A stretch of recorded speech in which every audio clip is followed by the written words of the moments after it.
دنیا کا نظام نہ دو طریقوں سے چلتا ہے، ایک ہے نظام اسباب اور ایک ہے نظام غیب۔ ایک نظام اسباب سے چلتا ہے کہ آگ جلاتی ہے، پانی ٹھنڈا کرتا ہے، انسان ماں باپ کے ملاپ سے پیدا ہوتا ہے۔ دنیا نظام اسباب سے چلتی ہے اور اسی ترتیب سے نظام آگے چل رہا ہے۔ اور ایک ہے نظام غیب، جب اللہ اپنی رحمت کا فیصلہ فرمائے تو ایک نظام وہ بھی ہے۔ وہ کیسے ہے؟ آگ جلاتی ہے، لیکن جب رب چاہے نا تو حضرت ابراہیم کے لیے ٹھنڈی ہو جاتی ہے۔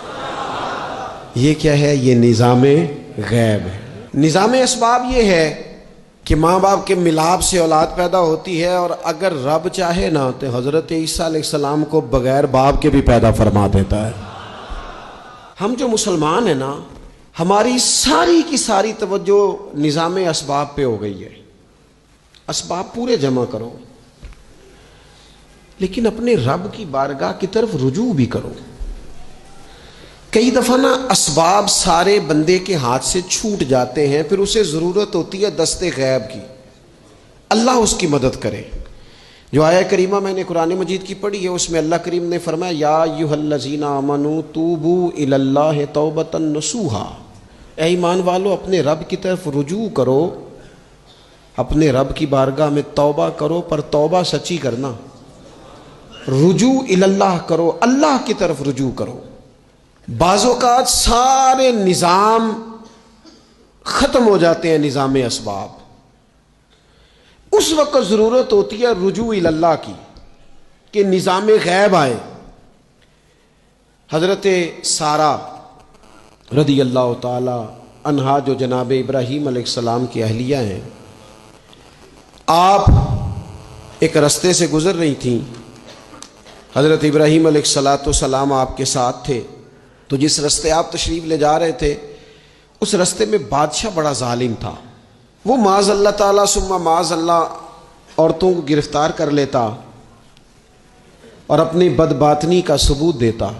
وہاں سے جناب سارہ گزریں، مسند امام احمد بن حنبل سے یہ حوالہ عرض کر رہا ہوں۔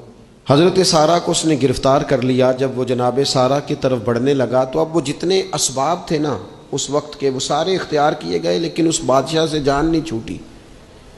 جب وہ بڑھنے لگا تو جناب سارہ نے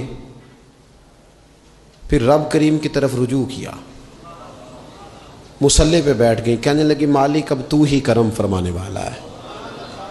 آپ نے اس درد سے دعا فرمائی کہ وہ بادشاہ زمین پر بے ہوش ہو کے گرا اور تڑپنے لگا، قریب تھا کہ وہ مر جائے۔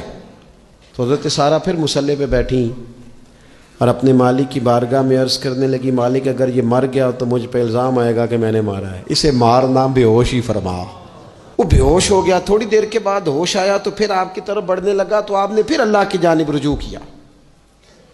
جب دوبارہ رب کریم کی جانب رجوع کیا تو پھر وہ بے ہوش ہوا۔ کئی دفعہ وہ کوشش کرتا، لیکن آپ جب اپنے مالک کی بارگاہ میں ہاتھ اٹھاتی تو بے ہوش ہو کے گر پڑتا۔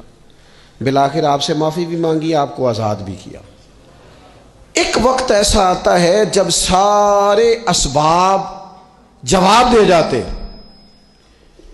ہم مسلمان ملک میں رہتے ہیں، کچھ باتیں بڑی خوب ہیں۔